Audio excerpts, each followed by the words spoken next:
Hey guys, Assalamualaikum. So, malam ni saya nak share sikit lah tentang cara nak fokus, macam mana nak dapatkan gambar yang sharp. Uh, Antara satu masalah dulu masa saya mula-mula baru belajar menggunakan kamera, masa tu teknologi kamera ni tak adalah canggih sangat. Saya ingat lagi masa tu saya gunakan Nikon D50. Orang kata paling entry level lah dalam DSLR punya line. Nikon baru keluarkan.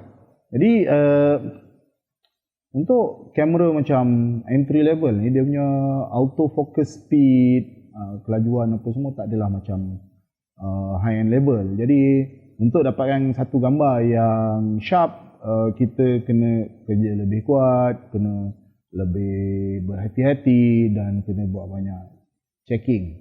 Tapi itu tidak melemahkan semangat untuk belajar fotografi, dan alhamdulillah banyak juga gambar yang baik-baik, especially bila saya figure out yang ada lens yang boleh berikan hasil yang lagi baik berbanding dengan kit lens dari segi kreativiti.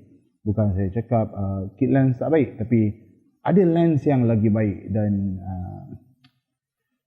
bila kita dapat advice yang orang kata, oh kit lens pun bagus, memang betul bagus, tapi kita kena faham lah yang bagus tu dia ada limit. Jadi setiap satu benda, even lens yang hebat macam 70-200 pun f2.8 still ada limit. Dia tak boleh shoot wide.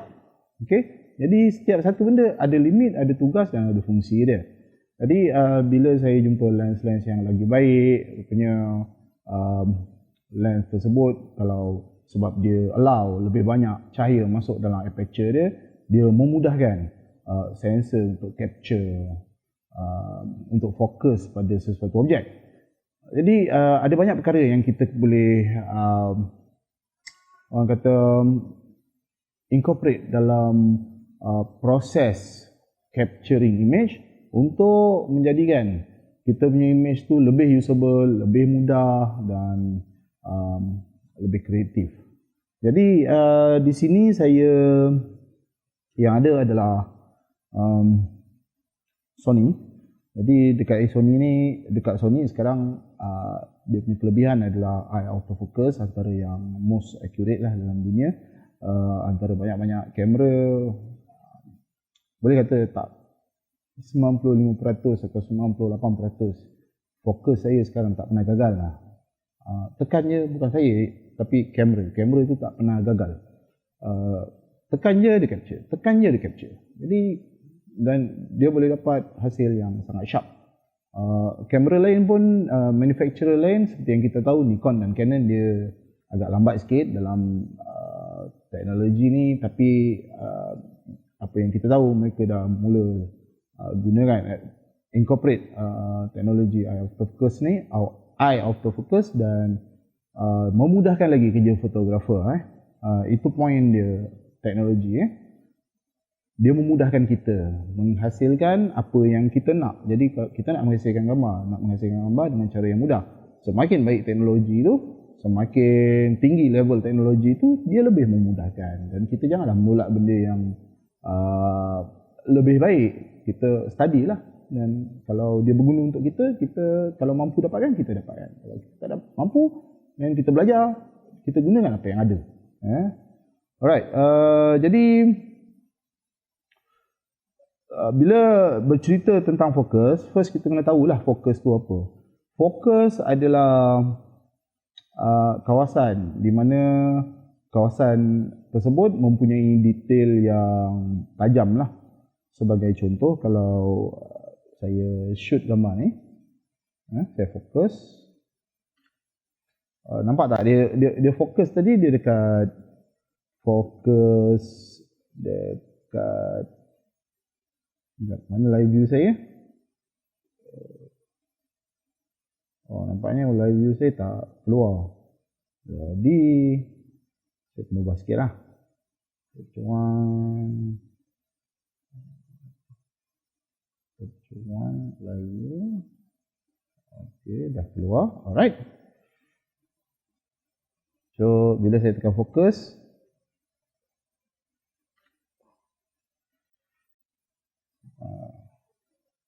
sekali lagi saya tunjukkan top cam.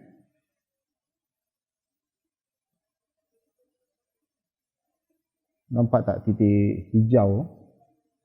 Okey, kalau korang boleh nampak lah Okay. Jadi bila kita tengok hasil, saya zoom sikit.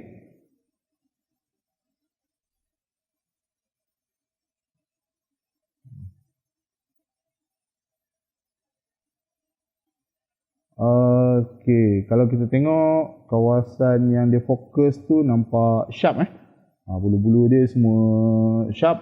Jadi itu yang kita namakan fokus lah, in focus. Dan kawasan yang tak fokus ni kita panggil out of focus area. Sebagai contoh, pada telinga bani ni dia dah sedikit blur. Jadi itu kita panggil kawasan out of focus area. Dan kalau kita tengok kat belakang ni memang dah habis blur lah. Tapi still kita boleh nampak lagi blend of color tu, color blend tu. Ada lagi still ada bentuk lagi dalam blur-blur tu. Tapi still dia blur dan dia berada dalam out of focus area. Jadi itu maksudnya fokus kawasan sharp. Ini adalah kawasan, nampak ni, ini adalah kawasan sharp. Dan yang lain-lain tu yang tak sharp tu adalah kawasan out of focus. Jadi macam mana gambar yang tak sharp? Sebagai contoh saya tunjukkan bila saya set fokus tu kat belakang dan saya shoot. Okey, sekarang kita tengok hasilnya. Okey. Jadi bear dah blur lah. Kita dah tak nampak dia punya detail. Bentuk bear tu masih nampak lagi, tapi kalau kita compare dengan gambar yang sebelum ni, kita boleh nampak color dekat tie dia tu. Okey, kat sini color dia dah tak jelas. Bentuk tie pun dah tak jelas. Bentuk mata dah tak jelas, bentuk hidung dah tak jelas. Kita masih nampak blotchy-blotchy sikit, blur-blur. Tapi detail tu sendiri dah tak semakin sukar dikenali lah. Kalau kita tak pernah jumpa bani, kita tak tahulah ni bani. Tapi bani pakai tie ke? Alright. Jadi itu perbezaan antara gambar yang fokus dan sharp dengan gambar yang tak fokus dan tak sharp. Okey, so anda mungkin cakap, tapi yang belakang tu sharp. Okey, kita kena faham satu benda lah. Gambar ni dia menyampaikan maklumat kepada seseorang. Apa yang anda nak sampaikan? Jika yang anda nak sampaikan adalah latar belakangnya, contoh sunsetnya penting, lautnya penting, bukitnya penting, orang yang kat depan tu tak penting. Jadi gambar tu di consider sharp jika foreground tu not important dan background tu nampak sharp. Tapi kalau foreground macam subjek tu penting, background tu less important, then kita kena fokus pada pada subjek tu. Jadi kalau dia bergantung pada konteks kita nak hasilkan gambar tu. Kita contohnya ada dua bear kat depan tu. Kat depan kita ni ada dua bear, satu kat depan sikit, satu kat belakang sikit. Which one is important? Bear nombor satu atau bear yang kat belakang? Jadi kita kena decide siapa yang paling important dan siapa yang kita nak tunjulkan dalam gambar tu. So kita fokus pada satu bear. Tapi kalau kita cakap okey, dua-dua bear tu important, kita nak dua-dua sharp, then kita kena usahakan dalam kamera setting kita supaya dua-dua bear tu sharp.